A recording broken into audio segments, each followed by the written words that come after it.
Fala pessoal, tudo bem com vocês? Eu espero que vocês estejam bem. Tá começando a nossa sétima aula do livro do Douglas Ron, do resumo por capítulo, e hoje a gente vai falar dos princípios gerais de um diagnóstico psicopatológico, encerrando a parte número 1 desse livro, que é dividido em 3 partes. A gente está encerrando hoje a parte número 1. Espero que vocês tenham aproveitado, né, e consolidado essa parte mais essencial, mais fundamental da psicopatologia, para depois a gente adentrar na parte mais que a gente vê de psicopatologia mesmo, tá?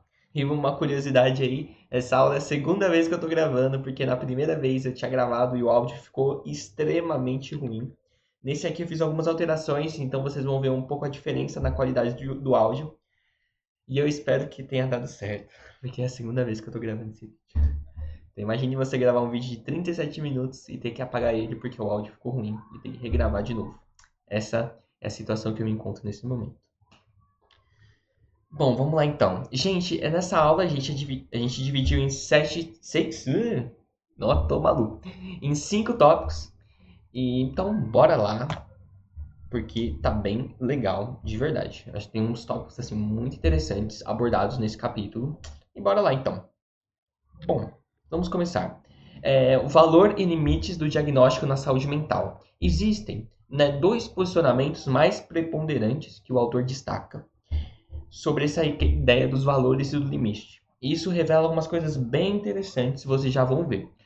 Primeiro, um posicionamento que algumas pessoas têm, que é o diagnóstico em saúde mental não tem valor. Algumas vertentes mais críticas, com discursos despatologizantes, com discursos que colocam, né, o diagnóstico como algo que não tem nenhum valor. Por quê? Porque já falam, né, que cada pessoa tem uma realidade única, cada pessoa tem uma realidade inclassificável. Lembra nas aulas passadas que a gente falou qual que é um dos problemas, né? Tem muitas vantagens, mas um dos problemas de classificar as coisas é que se perde muito, né? Então, você tentar classificar o ser humano, não o ser humano todo, né, mas classificar ele em um determinado transtorno, isso se perde muito. Por isso perde o valor do diagnóstico. Também falam sobre apenas serve para rotular as pessoas como diferentes, como excêntricas, como fora do normal, né? E o que isso causa? Isso causa só legitima ainda mais aquele poder médico, aquele controle social frente àqueles corpos, tá? O autor diz assim que é uma crítica muito válida, essa crítica, principalmente em regimes totalitários, né, que diagnosticavam para essas pessoas para punir elas, para excluir, né, e para continuar tendo controle sobre determinadas pessoas. Esse é um ponto muito relevante. E aí tem um outro posicionamento que diz o seguinte, que os diagnósticos em saúde mental têm o mesmo lugar e valor do diagnóstico de outras especialidades médicas, né? O diagnóstico seria tipo, um elemento fundamental nessa parte. Procurando entender um pouco mais para que serve esse diagnóstico, Dalgal Rondo fala um pouquinho, né? Que não tem como tirar a ideia de que tem que ser levado as questões dos aspectos pessoais, os aspectos singulares de cada pessoa. Isso é um aspecto que não pode ser excluído. Tem que ser levado em conta sim, essa individualidade, essa singularidade. Porém, sem um diagnóstico psicopatológico aprofundado, né? Não é aquele diagnóstico que você faz em uma aula, em uma sessão, sem aquele diagnóstico aprofundado mesmo, o que acontece? Quais as consequências? A gente não consegue compreender adequadamente o paciente.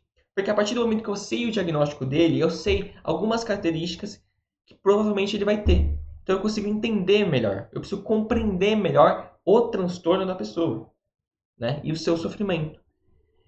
Também, se eu não tenho um diagnóstico adequado, eu não consigo ter um tipo de estratégia terapêutica adequada, porque a partir desse diagnóstico eu consigo ter tipo uma rota, um caminho a ser feito. Eu não vou nas cegas. Eu já sei, eu vou por esse caminho, porque esse aqui não é tão interessante. Entendeu? Então, pode-se afirmar que o diagnóstico só é útil e válido se for visto como algo mais do que simplesmente só rotular a pessoa. Beleza? E aí, alguns autores para você ver, a se aprofundar um pouco mais. Também Dalgal Rondo vai falar um pouquinho da citação de Aristóteles. Lembrando que a gente tem um grupo no Telegram que lá eu coloco a parte escrita, né, um resumo escrito desse capítulo, e aí lá eu coloco a citação completa do Aristóteles, e aí você consegue ver mais detalhes, tá? Tá, o grupo Telegram é totalmente gratuito, então convido você a se inscrever lá. Bom, aí resumidamente, o que o Aristóteles faz? Ele fala assim, que somente o individual é o real, certo? E o universal, questões universais, generalistas, elas não existem na realidade. Elas não existem na natureza. Apenas no espírito humano, que capta e constitui as ideias a partir do processo de abstração e generalização. Ele faz muito essa diferença. E vocês já vão entender o porquê ele faz isso. Então, ele fala que existe uma relação dialética. É muito interessante essa palavra dialética, né? Entre o individual e o universal. O individual seria aquele paciente específico, aquela pessoa específica, e o universal seria a categoria diagnóstica. Então, o particular seria aquela pessoa que está vivendo um sofrimento, e o universal seria, digamos assim, o transtorno que ela está passando, sei lá, a depressão, entende? Então, outro ponto que ele salienta, né, que não devemos esquecer que os diagnósticos são ideias, eles são construtos fundamentais para o trabalho clínico e para o conhecimento científico. Beleza, vamos para a parte 2, então. Deixa eu tomar uma água, porque tá muito calor, aí tem que deixar tudo fechado aqui em casa para gravar. Deixa eu abrir a porta aqui, calma aí, gente, um minutinho.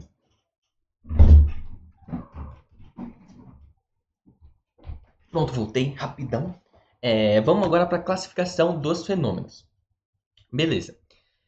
O autor faz uma divisão entre 3 tipos de classificação de fenômenos. Vamos ver lá direto ao ponto. Existem 3 formas, né? A primeira é que os aspectos e fenômenos encontrados em todos os seres humanos. Então é uma categoria bem ampla, difícil de classificação. E aquela ideia que, tipo assim, o que está presente em todos os indivíduos. Exemplo do sono. Se você dormir pouco, se você está privado de sono, sei lá, você dorme 2 horas por dia, é quase uma certeza que você vai ter sonolência. Da mesma forma, se você ficar sem comer, você vai sentir fome. Então isso é uma característica encontrada em todos os seres humanos. Por outro lado, tem características, agora no ponto número 2, que são encontradas em algumas pessoas. E aí que entra os sinais e sintomas de um transtorno psicológico, né? E o transtorno psicológico. Que ela é muito característica, e aí que entra a psicopatologia, que esses são fenômenos que são muito mais presentes, né, nas classificações diagnósticas. Beleza?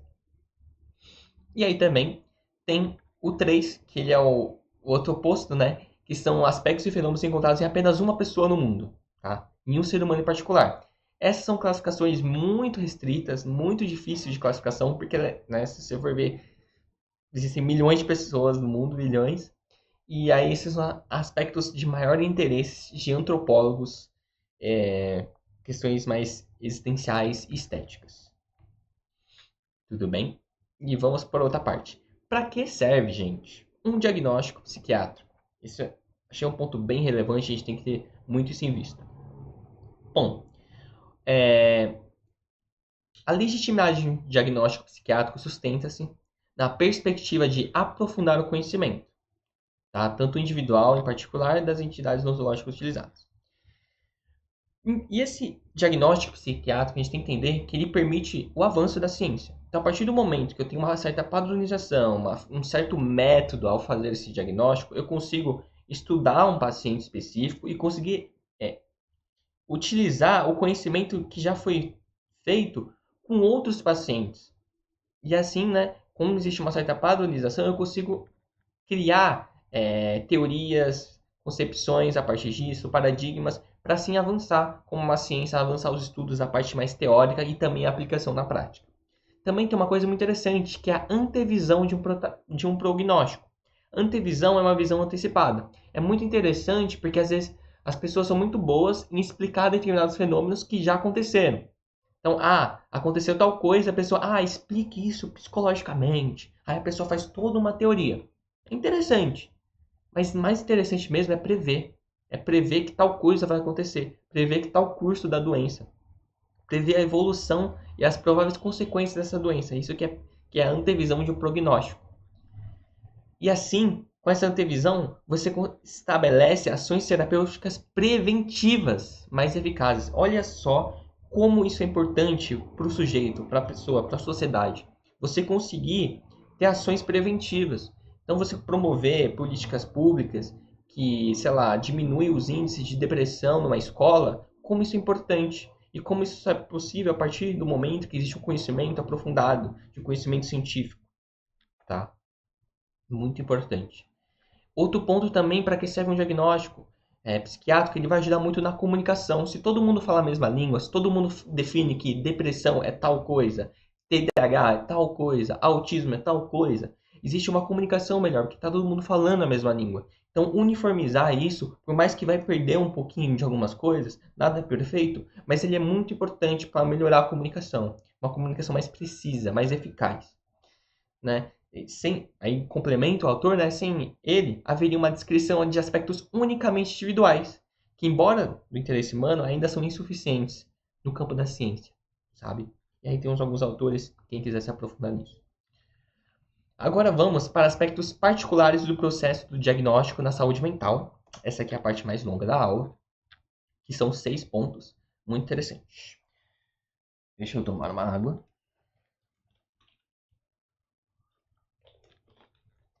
Bom, vamos lá então, gente. Aspectos particulares do processo diagnóstico em saúde mental.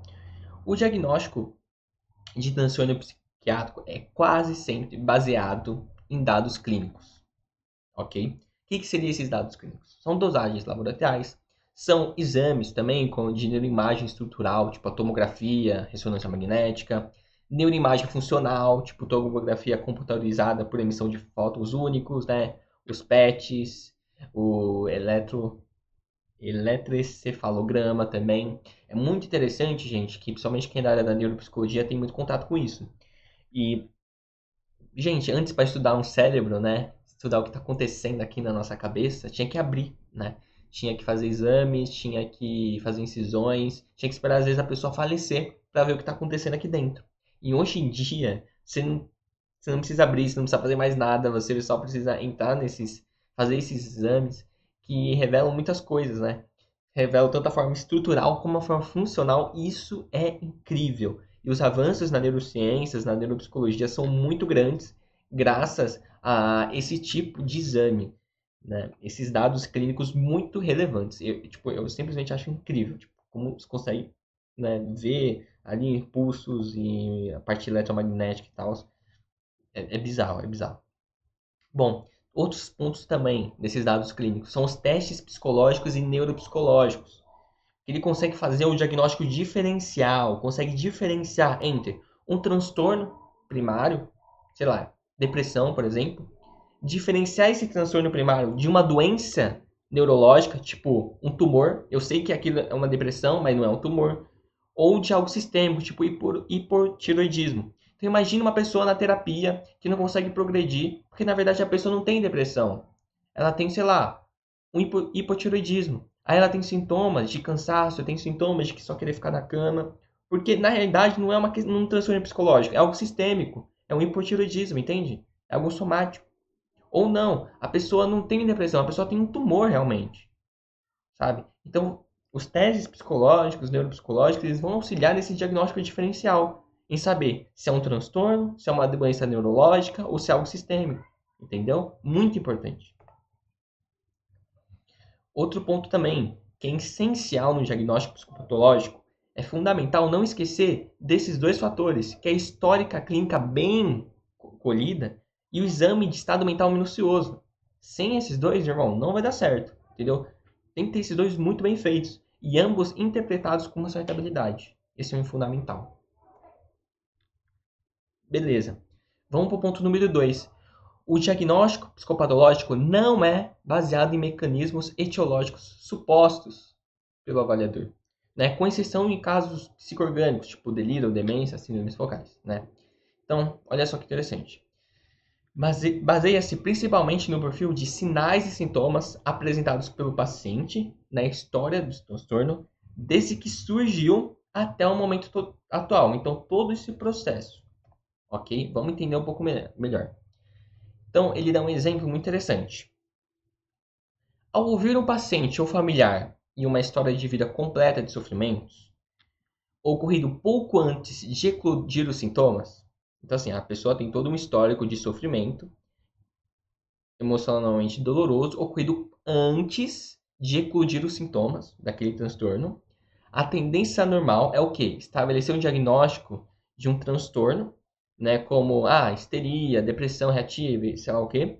Porém, isso pode ser um equívoco. Por quê? Porque a maioria dos quadros psicopatológicos, sejam eles de etiologia psicogênica, né, seria que não tem nenhuma lesão, não tem nada evidente, ou de etiologia endogenética ou mesorgânica, surge após o evento estressante da vida. Então, a maioria dos quadros psicopatológicos surge após os eventos estressantes. Tá? Então, acompanha comigo. Primeiro, tem o evento estressante, tem os eventos dolorosos emocionalmente para a pessoa. Depois surgem os eventos, surgem os quadros psicopatológicos. Então, primeiro o fator estressor para depois os quadros patológicos. Não antes. Na maioria das vezes. Tá? Vamos lá. E além disso, é frequente que o próprio eclodir dos sintomas psicopatológicos contribui para o desencadeamento de eventos na vida do indivíduo. Então, por exemplo, teve fatores estressores na vida da pessoa. Isso desencadeou um transtorno psicológico. E como consequência, depois isso eclodiu no quê? Em vários eventos da vida do indivíduo começou a dar ruim. Então, a partir desse momento que ele teve o transtorno, a vida familiar dele foi por água abaixo, a vida religiosa, os seus amigos, as suas relações pessoais, o seu trabalho, começou a virar uma cascata, essa pessoa chega na terapia nesse momento, entendeu? Então, muitas vezes, o raciocínio diagnóstico é baseado no pressuposto etiológico, mais confunde do que esclarece. Tá? Então, muito interessante a gente entender essa evolução. Primeiro, fator estressor, depois tem o transtorno e depois tem eventos que eclodem sobre isso, são as consequências sobre isso. Muito interessante. Então, deve-se, portanto, manter duas linhas paralelas de raciocínio clínico. Né? Raciocínio clínico é algo muito explorado e linhas paralelas seriam juntas, né, ali. Então, primeiro você vai ter o diagnóstico e a parte etiológica. A parte diagnóstica e etiológica caminhando juntas. Então, na parte diagnóstica seria baseado fundamentalmente na cuidadosa descrição evolutiva e atual dos sintomas que de fato o paciente apresenta. Então, toda a evolução daqui, todo o desdobramento. E também a parte etiológica, que seria que busca na totalidade dos dados biológicos, psicológicos e sociais uma formulação hipotética plausível sobre os possíveis fatores etiológicos envolvidos no caso. Beleza. Outro ponto também bem delicado que deixa a saúde mental, né, o diagnóstico, né, saúde mental muito complexo, que é o seguinte, é o ponto número 3.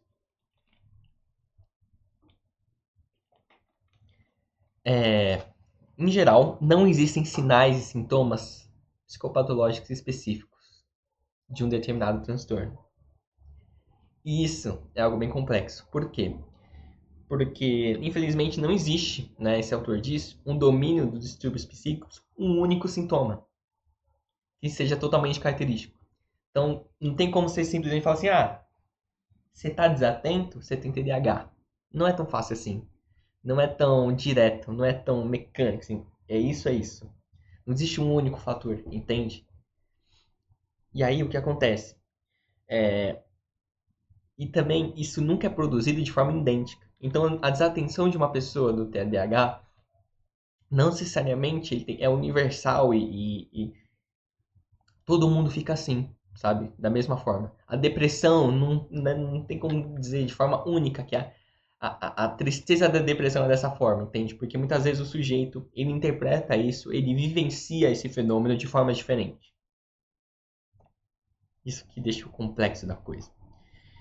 E outro ponto também, o diagnóstico psicopatológico repousa sobre uma totalidade de dados clínicos momentâneos, daquele momento.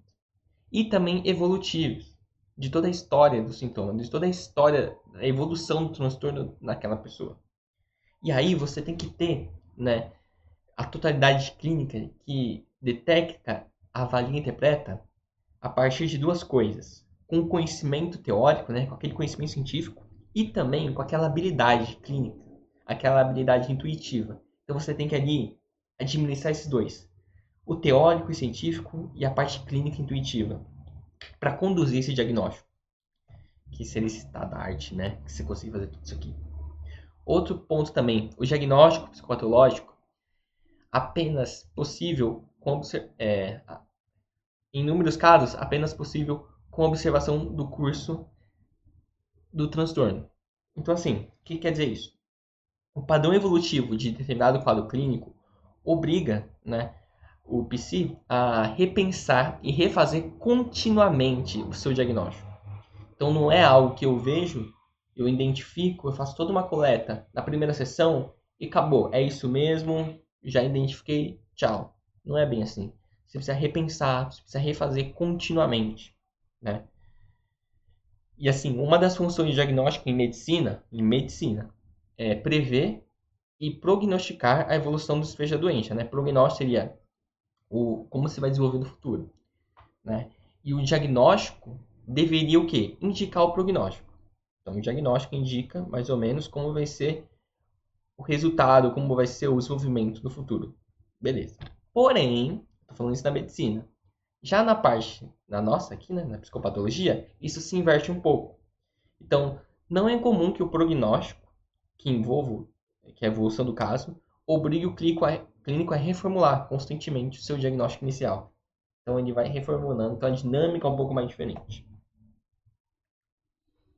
Outro ponto também, que a gente vai falar um pouco mais, e aí a gente está no tópico 4, né? Aspectos particulares do diagnóstico. No tópico 5 a gente vai falar dos eixos, tá? Que é dessa parte aqui. O diagnóstico psiquiátrico deve ser sempre pluridimensional. Então, várias dimensões clínicas e psicossociais têm que ser levadas em conta, né? E aí, para uma formulação completa, você tem que identificar o transtorno, sei lá, depressão, esquizofrenia, ou diagnosticar as condições e também, né, diagnosticar as condições físicas associadas, tipo hipertensão, saúde hepática,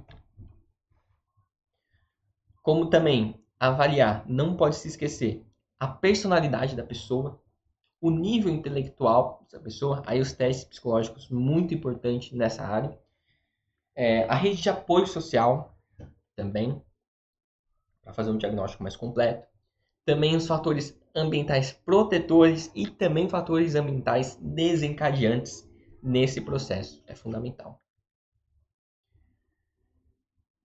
O DSM, nesse sentido, nessa questão mais pluridimensional, né, já falei desses todos os fatores, ele colocou uma formulação diagnóstica em 5 eixos. Porém, no DSM-5 foi removida, tá? Mas a gente vai falar sobre ele. Agora a gente vai para o tópico número 6. Deixa eu...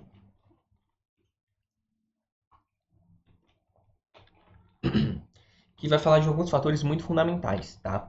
Que é a confiabilidade e validade do diagnóstico em psicologia. Vamos entender mais ou menos o que é e como eles têm uma importância muito grande. Bom, confiabilidade, o que é? Seria basicamente assim, diz respeito à capacidade de produzir em relação ao mesmo indivíduo, né, ou mesmo grupo diagnóstico, em circunstâncias diversas, o mesmo diagnóstico. Seria, ao mudar diferentes aspectos do processo da avaliação, o resultado final permanece o mesmo.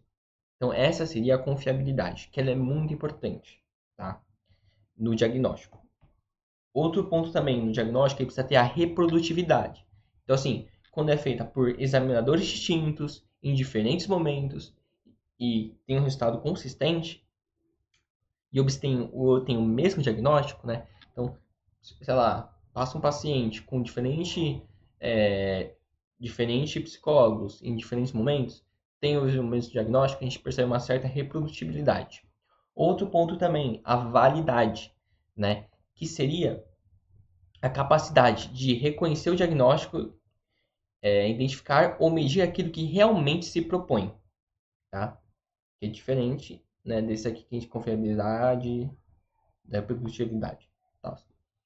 Então, assim, é muito comum, por exemplo, eu estou numa pesquisa de neuropsicologia que vem muito questionamento. Ah, eu vou fazer aqueles testes de inteligência. Você tem que fazer uma atividade lá, escrever tal coisa, tal, responder tal pergunta. será que aquele teste de inteligência realmente mede a minha inteligência? Será que aquele teste de personalidade que você faz, aquelas perguntinhas, realmente mede a sua personalidade? Isso aí é uma pergunta sobre validade. Será que aquilo realmente mede o que se propõe? Tá? Então, esse é um ponto muito explorado. E também, a validade, ela também é a capacidade de diagnosticar, prever a evolução do caso. A resposta está bem específica do desfecho final do transtorno. Outro ponto também é a sensibilidade, que é a capacidade de detectar a acurácia, a precisão dos casos verdadeiros, incluídos na categoria lá que você determinou o diagnóstico. Outro ponto associado a isso também é a especificidade, que é a capacidade de identificar os verdadeiros não casos em relação à categoria diagnóstica. E aí entra numa parte um pouco mais complexa, que é o seguinte. Um procedimento de alta sensibilidade, o que ele tem? Ele identifica quase todos os casos, que ele é de alta sensibilidade. Mas, como ele consegue identificar muito bem todos os casos, ele pode identificar falsos positivos. Entendeu? E aí entra a alta especificidade, que é o seguinte: pode ter a qualidade de apenas reconhecer casos verdadeiros, mas falhar ao deixar de reconhecê-los, considerando como não casos. Então, a gente percebe o quê? Basicamente é isso. Um diagnóstico ele tem que ter uma alta sensibilidade para conseguir identificar todos os casos, mas também uma alta especificidade para conseguir excluir os não verdadeiros ou os falsos positivos. Entende? Então, resumidamente, né, para a gente não ficar aqui entrando em minúcias, mas o mais importante é, o ideal de um procedimento diagnóstico tem que ter 3 fatores. Ele precisa ser confiável, né, 4 fatores, na verdade. Precisa ser confiável, né, reprodutível, precisa ser válido, o mais próximo da verdade, né, e com alta sensibilidade e especificidade. Tendo esses 4 pontos, é um diagnóstico ideal, digamos assim, né, mas a gente sabe que na real é bem difícil. Bom, beleza. Agora, para finalizar, eu vou falar um pouco dos eixos diagnósticos do DSM. E aí a gente vai finalizando a aula, tá? Que é o seguinte. Bora lá. Existem esses... Dentro dessa parte do diagnóstico pluridimensional, né, desse sistema multiaxial do DSM-4, que foi tirado do DSM-5, eles colocam, né, exemplos de formulação diagnóstica, 5 eixos fundamentais, tá? Existem 5 eixos. Eu vou dar um zoom aqui para vocês, para a gente conseguir entender um pouco melhor. Então, para o diagnóstico, a gente precisa seguir esses 5 eixos, que é muito importante. Então, o primeiro eixo seria o quê? O diagnóstico do transtorno mental. Ah, é esquizofrenia, é episódio depressivo grave, é dependência de álcool. Beleza, você tem um primeiro ponto. O segundo eixo, o segundo ponto seria o quê? Você estabelecer o diagnóstico de personalidade e do nível intelectual. Então, sei lá, é uma personalidade histriônica, é uma personalidade borderline, e tem deficiência intelectual leve, grave, moderada. Aí depois, já passou do segundo ponto, você vai para o terceiro ponto, que é o diagnóstico dos distúrbios somáticos associados. Então, sei lá, tem diabetes ou não? Tem hipertensão? Tem cirrose? Tem infecção urinária? Tem que olhar esse ponto também. O outro ponto que você precisa analisar também é problemas psicossociais e eventos da vida desencadeantes ou associados.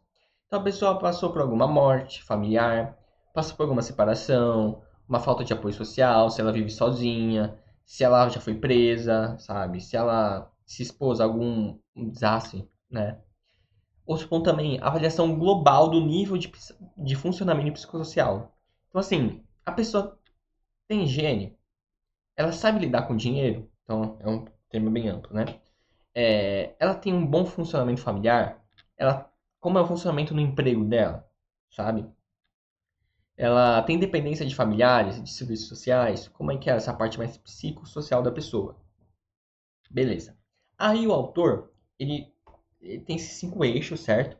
Só que o autor, ele coloca 2 eixos a mais. Assim, esses 5 eixos tá legal, mas eu acho que fica melhor em 7. E aí eu vou falar dos 2 que não estão no DSM, ok? Esses 2 formulação de psicodinâmica de caso e formulação cultural não estão no DSM, mas eu vou falar rapidamente deles. O autor adiciona a formulação psicodinâmica do caso, que tem muito a ver mais com a psicanálise, né? Que vai identificar os conflitos conscientes e inconscientes implicados no caso específico, mecanismos de defesa, aspectos transferenciais, que conflitos afetivos são importantes para esse paciente, qual é a dinâmica da família, quais os conflitos relacionados à sexualidade, que tipo de transferência tem com os outros profissionais da saúde, aspectos com transferências, né? Qual a estrutura psicopatológica do ponto de vista psicanalítico, né? No caso, para quem trabalha com psicanálise, né? Tipo, a estrutura neurótica, obsessiva e tal. Beleza, tem essa parte psicodinâmica. Também tem a parte cultural, que é bem interessante, que vai em conta, né? Tipo, como é o meio sociocultural do indivíduo, né? Que se ele mora na periferia, na capital, né? Aí se essa pessoa mora no ambiente rural, não mora, mora na cidade, não mora, né? Como é que é a parte social, né? Ou a parte sociocultural da pessoa. Como o paciente o meio cultural concebe e representa aquele problema. Então, se for uma pessoa muito religiosa e está tendo algum problema relacionado à sua sexualidade, como isso é encarado? Agora, se a pessoa é pouco religiosa, se a família dela, o meio social dela é mais, não tem tanto problema com isso, então isso é encarado de outra forma. Então, acho que daí vai contar a religião da pessoa, é um fator muito importante, porque isso também pode ser muito fator de adoecimento, tá? A identidade cultural, então a cultura também pode promover muito adoecimento, se ela não está muito encaixada, né? Mas também isso pode ajudar a pessoa, dependendo da cultura, né? E conflitos relativos à identidade psicossocial, o idioma da pessoa também, se a pessoa for estrangeira, muda também, a pessoa consegue compreender como a pessoa expressa se ela for estrangeira, como ela expressa suas emoções, né? O impacto da mudança sociocultural pelo paciente, do transtorno mental. Então, assim, são alguns aspectos bem interessantes que a gente tem que ser levado em conta. Beleza, tranquilo. Ufa, espero que tenha dado bom, espero que o áudio ficou bom também. E assim, gente, a gente encerra a parte número 1 do livro do Douglas Rondo, lembrando que tem 3 partes ainda. Eu espero que você tenha gostado dessa série, que ainda vai continuar, né? A gente acha que nem chegou na metade do livro ainda, mas já foi um terço, né? Já foi um terço. Espero que vocês tenham gostado e não esqueça de acompanhar a gente aí nas redes sociais, né? Se inscrever no canal, dar aquele like lá e tudo mais. Tudo aquele esquema. Também tá no nosso grupo Telegram, se você quiser receber os resumos. E a gente se vê aí, tá? Depois comenta o que vocês acharam do vídeo. Tamo junto, é isso aí, gente. Beijão pra vocês e até a próxima. Tchau.